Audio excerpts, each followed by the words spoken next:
So, I mean, this escalation that we've seen today, which is a major escalation, is part of a long-running border dispute between Thailand and Cambodia in several areas of the border between the two countries. It's a result of colonial division and drawing of the border, which is still disputed by both countries, and so. Occasionally, we have had over the years border skirmishes. Usually, they've been quite brief, and we haven't seen, I don't think, in recent decades, something as violent as we saw today. So this is a real escalation of a long-running dispute between the two countries. I think the level of the violence today has come as somewhat of a surprise, but things have been simmering quite a lot underneath the surface for a few weeks now. There have been, claims thrown by both sides of various violations of each other's sovereignty, violations of the laws of war, and there have been skirmishes by, soldiers on the ground exchanging fire for a few days now. But this is the first time we've seen heavy weaponry, artillery, tanks, and also fighter aircraft being deployed in this conflict. Yeah, it's very difficult to establish the facts. Obviously, truth is the first victim of war, as they say. And at the moment, we're having to rely on official sources from Cambodia and from Thailand. And so there isn't that kind of independent third party verification going on.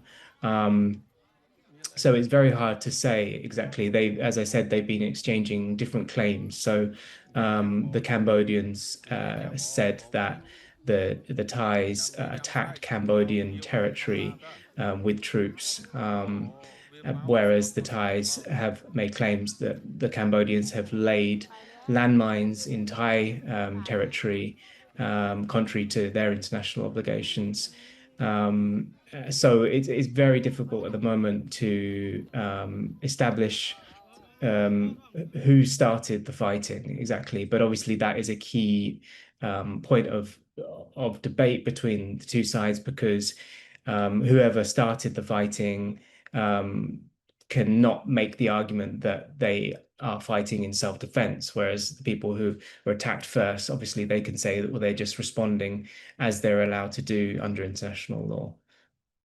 I think this could run for a while, actually. As I said, the escalation of violence today caught a lot of us by surprise, and I think that how these things kind of tend to go is that there is an escalation, and there's kind of a tit for tat, and then but the fact that the violence has reached this level today kind of suggests that maybe this is going to be a longer running thing than in previous occasions where it's been more, very brief border skirmishes between ground troops. But the fact that both sides are using now heavy weaponry, and we've seen reports of severe civilian casualties on the Thai side and damage to military installations on the Cambodian side.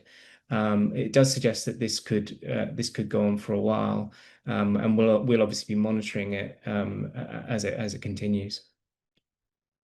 I mean, we're very early days, so we'll have to see, how the cards kind of fall, and what allies will come to which country's side. Obviously, Thailand is historically the strongest ally of the United States in this region, or one of the strongest, whereas Cambodia has close ties to the Russians and to the Chinese. And so, in a way, you can kind of see this lining up in a similar vein to Ukraine, to Israel, to Iran, and all the other conflicts that are ongoing at the moment, where there does seem to be this divide between the West and Russia and China.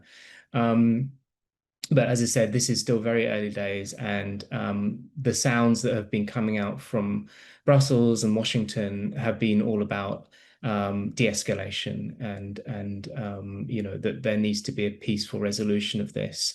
And so hopefully that will happen. In terms of accountability for the war crimes that could potentially have already happened, Cambodia is in fact is a signatory of the Rome Statute of the International Criminal Court. So accountability could actually be possible in that circumstances, but it's very unlikely because they're not likely to give the court the jurisdiction, the power to actually examine their actions today. And Thailand isn't a member of the World Court, so it would reject any intervention from outside players. So any accountability processes would have to happen kind of more domestically or regionally.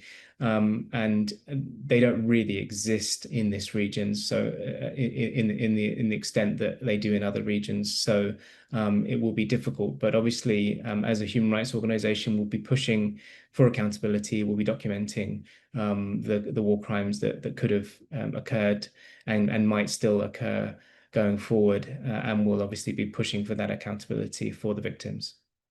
Both countries are fairly nationalistic in their politics. And so in the past, these border disputes have been used to kind of rally popular support for political leaders in both countries. And in a way that it has been the case for this situation as well. But as I said, this has tipped over into a much broader and more escalated conflict. It does stem from a colonial drawing of the border that has been in dispute for many decades and has been adjudicated at the International Court of Justice as well. But there are also sacred temples, one in particular called Prawahan, which is disputed and has been a kind of flashpoint for the clashes that have happened in the past. I mean, I think ASEAN, the Association of Southeast Asian Nations, will play a pivotal role. And Malaysia, who are the current chair of ASEAN, have already called for de-escalation, and I'm sure will want to use their position within ASEAN currently to bring the two parties together and try and find a resolution in the coming days. There's a big ASEAN summit coming up in later on this year, and so I'm sure that the regional bloc ASEAN will want this dispute to be kind of tied up by then. And so I'm sure Malaysia will be working hard. So Malaysia is a potential. The US obviously remains the superpower and retains a fair amount of influence over both sides in this conflict. So again, the US could come in, to regulate this dispute. Maybe the EU could play a role as well. The EU has strong trading connections actually with both countries as well. So you could see a role for the EU. But I think that China or Russia wouldn't be accepted because they're too close to the Cambodian side, perhaps.